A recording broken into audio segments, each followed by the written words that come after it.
Hey, what's up everybody? Welcome to another tech video, and I think it's fair to say that after you all made my last M1 Mac Mini video into the second most popular video on my channel in less than 28 days, you guys seem to be pretty interested in the M1 chip still. And today I wanted to answer a question that I've been asked in comments, in person, at my job, which is, who should buy these M1 Macs? I mean, Apple made it pretty obvious that this is going to be the first transitional setup in a lineup of Macs that'll be coming out over the next 2 years. And because these are the first, that also means that they are potentially the least powerful of the lineup.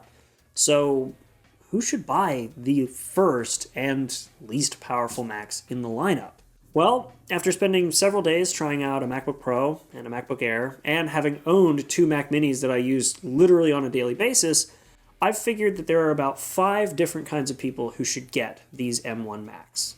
Now, in that group of 5 types of people, there will be a few where they might benefit more from specifically a laptop or specifically from a desktop, but I'll be sure to specify when I get to those kinds of people. But the first kind of person is a writer, and this is one of those ones where a laptop would probably be better. Now, the reason why a writer would be one of the kinds of people who would benefit from an M1 Mac is because you really don't need a lot of horsepower to use a text editor. And Macs, in general, Intel or M1, come with a built-in text editor that is extremely capable. It's called Pages. It's actually part of iWork, and it's been around since like 2005, and it's been included with Macs for free.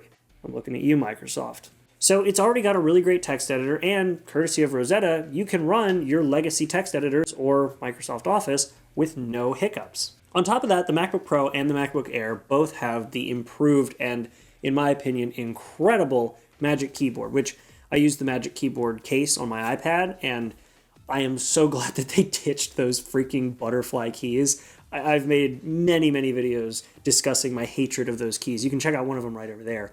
And yeah, I'm just glad that it's got the Magic Keyboard with the scissor switches again. So you've got a great text editor already built in, you've got an incredible keyboard that is way better than anything Apple's had in the past few years, and on top of that, you have a great screen. So text is going to look extremely nice on these Retina displays, and if you're a fan of True Tone, it's going to be easier on your eyes depending on the lighting that's in the room you're typing in, which, if you're typing in a Starbucks, means that it's probably going to be easy on the eyes, and this M1 chip is easy on the battery.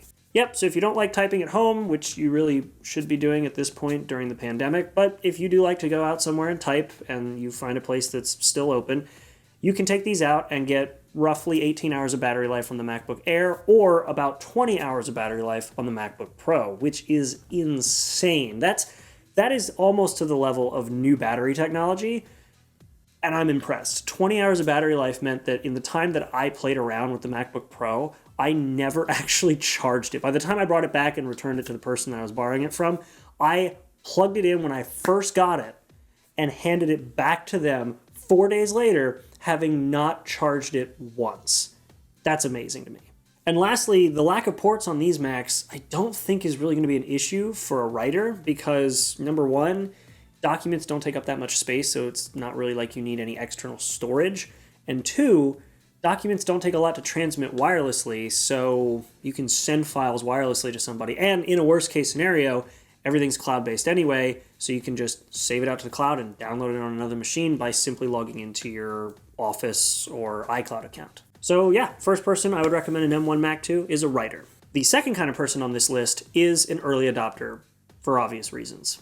I consider myself an early adopter. I like to get my hands on the newer phones and the best versions of whatever the newest phone is. I like getting the new watches. I was one of the first people I know in my group of friends to buy a Mac Mini, and I just like it. It's one of those things where you don't have to justify the weird quirks of a new computer or a new product to an early adopter. If they're into tech and they want something new, they'll buy it anyway. And for most people, if you're trying to convince an early adopter that they should get something like this, they're probably not an early adopter. But yeah, I think early adopters would be another one I'd recommend this to, but I don't think they would need any recommendations, and in this instance, either desktop or laptop would work just fine for them. The third kind of person I would recommend an M1 Mac to is a photographer, and I wouldn't recommend the Air, either the MacBook Pro or the Mac Mini. Now, the reason I leave the MacBook Air out of this lineup is because photography can be a very demanding task, especially if you're working with large RAW files coming off of something like a Sony a7R III. So in order to keep the performance at a consistent level, having a machine with a fan in it, like the MacBook Pro or the Mac Mini, will help that work feel like it's actually staying snappy instead of starting quick and then slowly dropping off over time.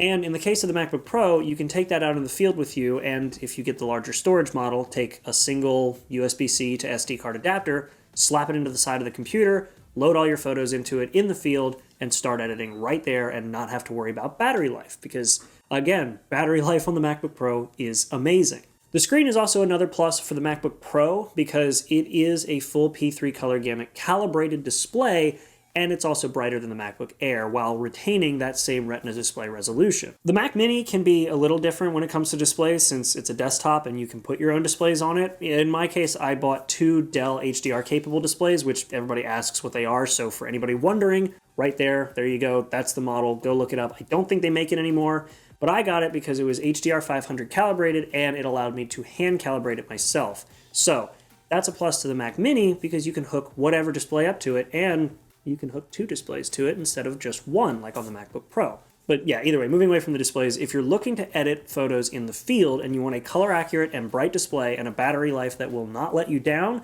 and just one adapter to plug in and move all your files in, go for the MacBook Pro. If you're editing in a studio, however, spend the money you saved on buying the Mac Mini on getting good displays, like what I did. Moving on to the fourth kind of person who should buy an M1 Mac, that would be casual to moderate, even some semi-professional video editors, or YouTubers with a smaller channel and a lower demand on their videos.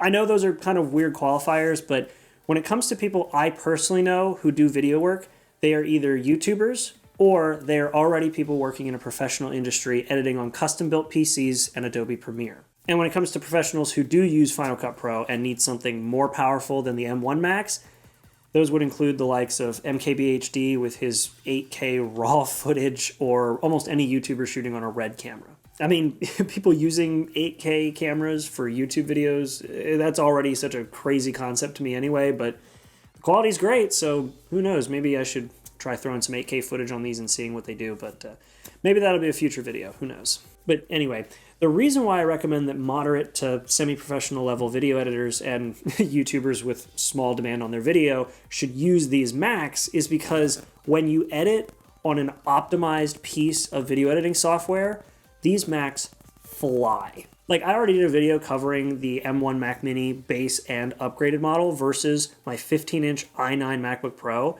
and you can check that out over there, but spoiler alert, even the base model Mac Mini destroyed that MacBook Pro. It was pretty wild. So whether you're editing 720p video that came off like a webcam or something, or a 1080p video from a better webcam or an actual video camera, or even 4K and 4K RAW video like what I'm doing, I would say that these M1 Macs would be awesome if you're using optimized software like iMovie or Final Cut Pro.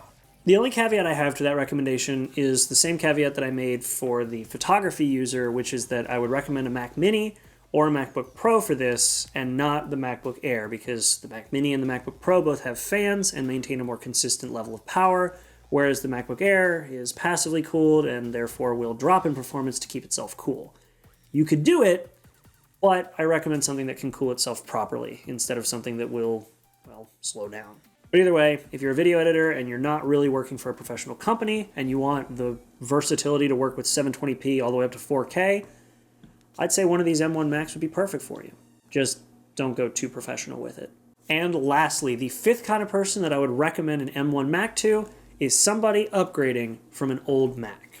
Like, if somebody came up to me and said they wanted to upgrade their Mac, and I asked them what they were upgrading from and they handed me something like this, I would absolutely tell them that an M1 Mac would be perfect for them, for a couple reasons. The first reason is because clearly performance isn't a big priority for them, so even if these M1 Macs are the least powerful of this new transition, it's not going to matter because these people have been using an old Mac for so long that anything will be faster than what they have now. And the second reason is because if they're going to hold on to their Macs for that long, I might as well recommend them something that Apple is moving to, as opposed to recommending them something that Apple is moving away from. So you would want to go with M1 because Apple won't be supporting Intel forever, and I actually did a video talking about that. You should check it out over there. Granted, if somebody was saying that they wanted to upgrade and they handed me that Mac, which is actually how I got that Mac, I would not only recommend them the M1 Mac, but I would also recommend they upgrade more frequently than once every 14 years, but personal preference, I suppose. But either way, those are the kinds of people who I think should buy an M1 Mac, and